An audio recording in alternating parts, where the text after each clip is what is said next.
ফেরেশতার প্রতি ঈমান বলতে আপনি কি বোঝেন? আমরা দুইজনের, আমরা বান্দাদের কাদের মধ্যে আমার আল্লাহ পাক রব্বুল আলামিনের দুইটা ফেরেশতা আছে। ওই ফেরেশতাগুলা আপনার আমার নেক আমল এবং বদ আমলের হিসাব লিখে, যদি আপনি ভালো কাজ করেন আল্লাহ পাক রব্বুল আলামিন আপনার ভালো কাজের হিসাব ফেরেশতা থেকে নিবে। যদি আপনি খারাপ কাজ করেন আপনার খারাপ কাজের হিসাব আল্লাহ বান্দা ফেরেশতাদেরকে থেকে নিবে। ও মুসলমান, ওই ফেরেশতাগুলো আপনার সব কাজ দেখে বিশ্বাস অন্তরে রাখা লাগবে। কথা বলেন না ঠিক না রে? ঠিক। তাহলে আমাদের দুই কাঁধে কয়জন ফেরেশতা? জি, আপনারা আসতে বলছেন, বলেন কয়জন ফেরেশতা? ওই দুইজন ফেরেশতার কাজ হলো বান্দা ভালো কাজ করে লিখে রাখবে, খারাপ কাজ করে লিখে রাখবে। একটা জবানও বন্ধ রাখবেন না, জবান খুলে উচ্চ কণ্ঠে জোরে জোরে পড়েন আলহামদুলিল্লাহ। সদরে মোহতারাম, দিগার দিনদার ইমানদার মুত্তাকিন মুসলিনে কারাম, এই ভারতের আসাম রাজ্যের হাইলাকান্দি সিভিল হসপিটালের পশ্চিম পাড়ে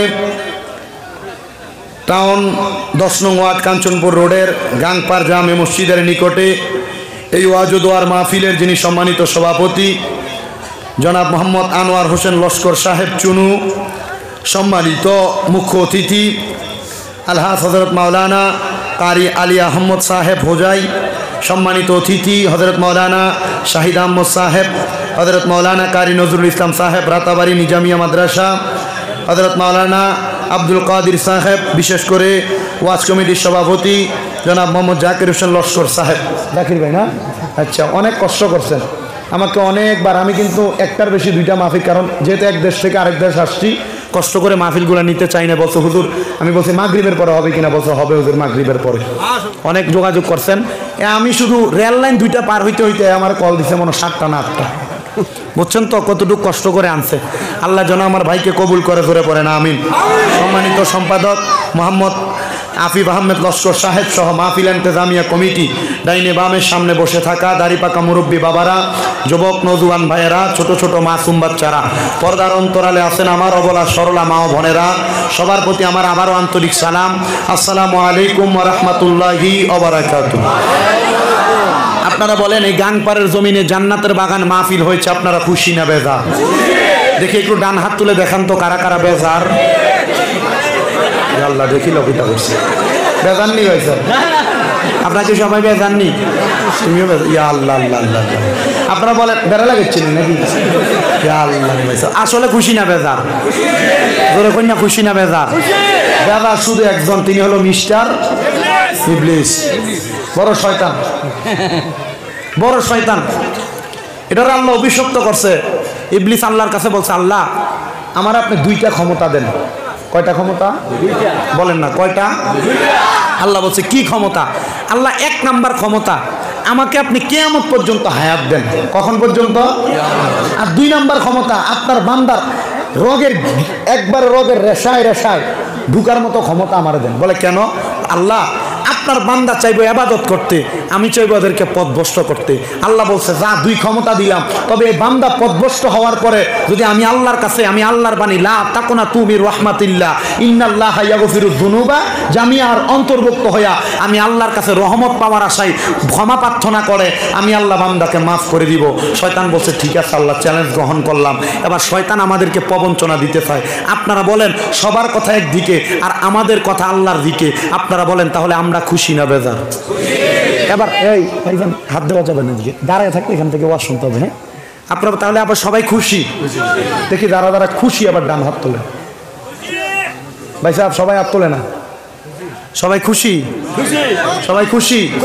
তাহলে জোরে বলেন আলহামদুলিল্লাহ। তুমি একটু লোটা বাড়াও, মানে উপরের দিকে থেকে 3 নাম্বারটা, উপরের দিকে থেকে 3 নাম্বার লোটা। হ্যাঁ, তাহলে আমরা সবাই খুশি। কথা বলেন ঠিক কিনা? আল্লাহ যেন আমাদেরকে আজকের জান্নাতের বাগানের উসিলায় মনের নেক নেক আশাগুলা পূরণ করে। জোরে পড়েন আল্লাহুম্মা আমিন। গভীর মনোযোগ দিবেন। আমি আমার আলোচনার ধারাবাহিকতা এখান থেকে শুরু করে দিচ্ছি রে বাবারা। আমার আল্লাহ পাক রব্বুল আলামিন কোরআনুল কারীমের মধ্যে অত্যন্ত সুন্দরভাবে আল্লাহ কোরআনুল কারীমে আয়াত নাযিল করে বলে দিচ্ছেন। সবাই আমার সাথে পড়েন, আউযু বিল্লাহি মিনাশ শাইতানির বিবারাকাতি বিসমিল্লাহির রহমানির রহিম লা ইয়াস্তাওয়ি আসহাবুন নারি ওয়া আসহাবুল জান্নাহ আসহাবুল জান্নাতি হুমুল ফাইজুন। জবান খুলে জোরে জোরে পড়েন আল্লাহু আকবার। আমার মুমিন মুসলমানের দলেরা একটু মনোযোগের সাথে আলোচনাটা শ্রবণ করবেন। আল্লাহ পাক রব্বুল আলামিন কুরআনুল কারীমের মধ্যে বলেন লা ইয়াস্তাওয়ি আসহাবুন নারি ওয়া আসহাবুল জান্নাহ, দোজখবাসী এবং জান্নাতবাসী সমান নয়। আসহাবুল জান্নাতি হুমুল ফাইজুন। ও দুনিয়ার মুসলমান ইমানদারের দলেরা, আমার আল্লাহ পাক রব্বুল আলামিন বলতেছেন আসহাবুল জান্নাতি হুমুল ফাইজুন, জান্নাতীরা সফল কাম, জান্নাতীরা সফল কাম।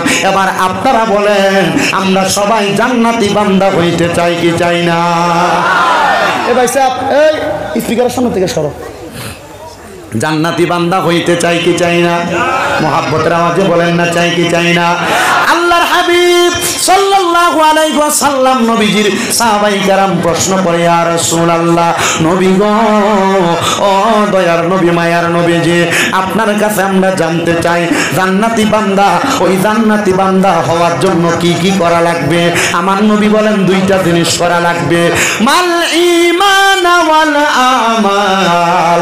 ওই দুইটা জিনিস হলো ঈমান এবং আমল। জবান খুলে জোরে জোরে বলেন সুবহানাল্লাহ। ওই ঈমান এবং আমল যদি আপনি ঠিক করতে পারেন মুসলমান, তাহলে আপনি হতে পারবেন জান্নাতি বান্দা। এবার আমি আপনাদের সবার কাছে জানতে চাই, আমরা সবাই ইমানদার দাবি করি কি করি না? সবাই আমরা ইমানদার দাবি করি এখন, কিন্তু নামে ইমানদার, ইমানদার হিসেবে আপনার কাজে কর্মে কোনো কিছু প্রকাশ হয় না। এবার আপনার মনে প্রশ্ন জাগতে পারে, হুজুর ইমানদার বান্দার কাজগুলা কি আপনি আমাদেরকে বলে দেন? আল্লাহর হাবিব সাল্লাল্লাহু আলাইহি ওয়াসাল্লাম ইমানদার বান্দার কাজগুলা বলে দিচ্ছেন। আমানতু বিল্লাহি ওয়া মালাইকাতিহি ওয়া কুতুবিহি ওয়া রাসূলিহি ওয়াল ইয়াউমিল আখির ওয়াল কদরি খাইরিহি ওয়া শাররিহি মিনাল্লাহি তাআলা ওয়াল বা'সি বাদাল মাউত। আমার আল্লাহ পাক রব্বুল আলামিন বান্দাদেরকে ঈমানের বিষয়ে 7টা শিক্ষা প্রদান করে।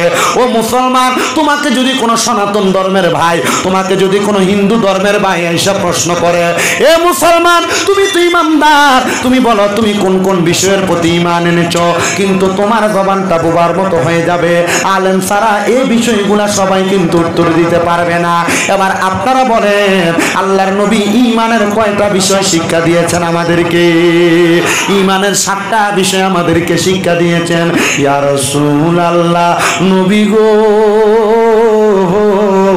ঈমানের 7টা বিষয় শিক্ষা দিলেন। তাহলে 1 নম্বরে ঈমান কোনটাকে বলা হয়? আমার নবী বলেন আমানতু বিল্লাহ। 1 নম্বর আল্লাহর প্রতি ঈমান আনা। বলে হুজুর আল্লাহর প্রতি ঈমান কেমনে আনবো? ও মুসলমান, ও নবীর উম্মতের দলেরা, আল্লাহর প্রতি ঈমান তো ওইটাকে বলা হয় যেই ব্যক্তি আল্লাহকে স্রষ্টা মনে করে। কুল হুয়াল্লাহু আহাদ, আল্লাহ হলো এক, আল্লাহ ছাড়া কোনো মাবুদ নাই, আল্লাহ ছাড়া কোনো মাবুদ নাই, আল্লাহ ছাড়া কাউকে সেজদা দেওয়া যাবে, আল্লাহ ছাড়া কারোর ইবাদত করা যাবে, কারণ আল্লাহ হলো আমাদের সৃষ্টিকর্তা। এই আল্লাহ পাক রব্বুল আলামিনের ইবাদত আপনারা করবেন, ওই আল্লাহকে আল্লাহ বলে জানবেন, ওই আল্লাহর পথ থেকে আপনারা দূরে যাবেন না। আল্লাহ ছাড়া কাউকে সেজদা করবেন না, আল্লাহ ছাড়া কারোর অনুসরণ করবেন না।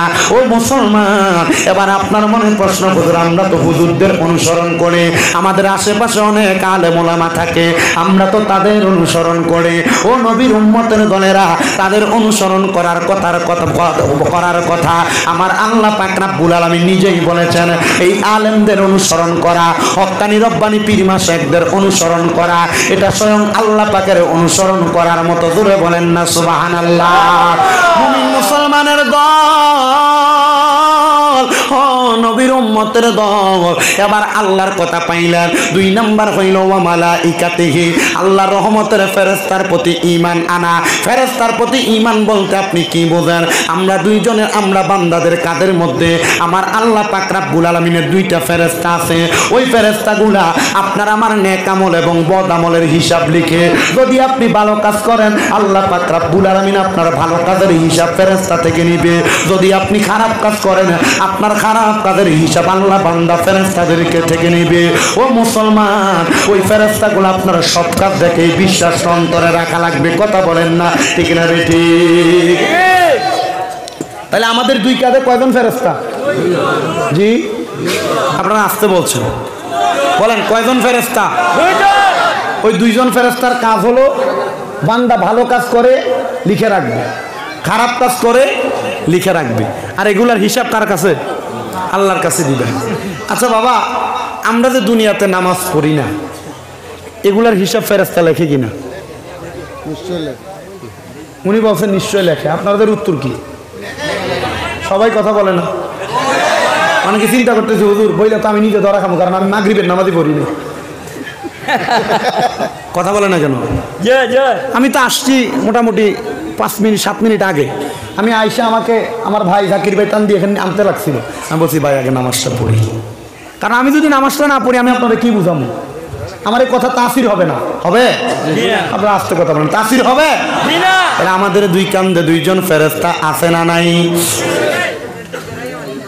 আল্লাহ রে ভাই, সব অত আসতে মাতিনি মানছি। তোমরা কাছে বেশি সময় থাকতাম না। আপনারা বলেন আমাদের 2 কান্দে 2 জন ফেরেশতা আছে না নাই? ওই 2 জন ফেরেশতা আমাদের ভালো মন্দের খবর লেখে কি লেখে না? ওই 2 জন ফেরেশতার প্রতি আমাদের ঈমান আনতে হবে। আল্লাহ যেন আমাদের ঈমানটাকে পরিপূর্ণ রাখার তৌফিক দান করে। জবান খুলে উচ্চ কণ্ঠে জোরে পড়েন আল্লাহুম্মা আমিন। এই মুমিন মুসলমানের দলেরা, এবার আসেন 1 নাম্বার গেল আল্লাহর প্রতি ঈমান, 2 নাম্বার মালাইকাতিহি, 3 নাম্বার হইল কুতুবিহি। আমরা মুসলমানদের একটা ধর্মগ্রন্থ আছে, যাদের ঘরে ঘরের মধ্যে কিতাবটা আছে, ওই কিতাবের নাম হলো কোরআন শরীফ। আছে না নাই? বলেন আছে না নাই? ও যদি আগুন লেগে ধ্বংস হয়, যদি আগুন লেগে ধ্বংস হয়, পৃথিবীর বইয়ের দোকান বিশ্ব থেকে হারাবে না পবিত্র কোরআন। বিশ্ব থেকে হারাবে না পবিত্র কোরআন। বলেন বিশ্ব থেকে হারাবে না পবিত্র কোরআন। বিশ্ব থেকে হারাবে না পবিত্র কোরআন।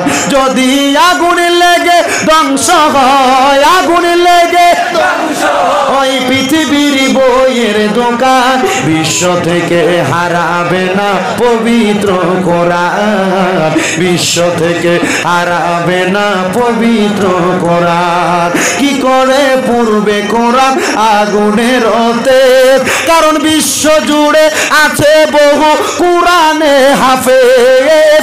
বিশ্ব জুড়ে আছে বহু কোরআনে হাফেজ। তারা চাপাইয়া আসমানি গ্রন্থ, চাপাইয়া আসমানি গ্রন্থ বাঁচাবে ইসলামের মান। বিশ্ব থেকে হারাবে না পবিত্র কোরআন। বিশ্ব থেকে হারাবে না পবিত্র কোরআন। কোরআনে হাফেজ এখানে আছে না নাই? এই কোরআনে হাফেজ আছে কিনা? এখানে হাফেজ সাহেব আছেন? কে কে একটু হাত তোলেন তো দেখি। মাশাআল্লাহ, 1 জন 2 জন। ওই এটা বলো পাগলা হাফেজ সাহেব বলে। হাত নামান, হাত নামান। অনেক কোরআনে হাফেজ আছে। যদি কোরআন শরীফকে পুরাইয়া দেওয়া হয়, হাফেজ সাহেবেরা ওই কোরআনুল কারীম তাদের মুখ থেকে লিপিবদ্ধ করে আবার মানুষের মাঝে ফিরাবে। জন্য বলে কি করে পূর্বে কোরআন আগুনের তেজ? কারণ বিশ্ব জুড়ে আছে বহু কোরআনে হাফেজ। বিশ্ব জুড়ে আছে বহু কোরআনে হাফেজ। তারা চাপাইয়া আসমানি গ্রন্থ, তারা চাপাইয়া আসমানি গ্রন্থ বাঁচাইবে ইসলামের মান। বিশ্ব থেকে হারাবে না পবিত্র কোরআন। বিশ্ব থেকে হারাবে না পবিত্র কোরআন বিশ্ব থেকে হারাবে না পবিত্র কোরআন। পাকিস্তানের সামরিক শাসক জিয়া মরল বিমান দুর্ঘটনায় ভাই, তার বিমানে পুড়ে ছাই হয়েছে, কোরআনে পুড়ে নাই। বিমানে পুড়ে ছাই হয়েছে, কোরআনে পুড়ে নাই। কারণ এটাই আমার নূরের নবীর সাধনার দোষ, এটা মোর নূরের নবীর সাধনার দোষ। কি করে পুড়বে কোরআন বিশ্ব থেকে হারাবে না পবিত্র কোরআন, বিশ্ব থেকে হারাবে না কোরআন, বিশ্ব থেকে হারাবে না পবিত্র কোরআন, বিশ্ব থেকে হারাবে না পবিত্র। ওই কোরআন আমাদের ধর্মগ্রন্থ, এই বিশ্বাস অন্তরে আসেনি বাবা? আর কার আছে? দুইটা হাত সোজা করে তুইলা দেখতে চাই।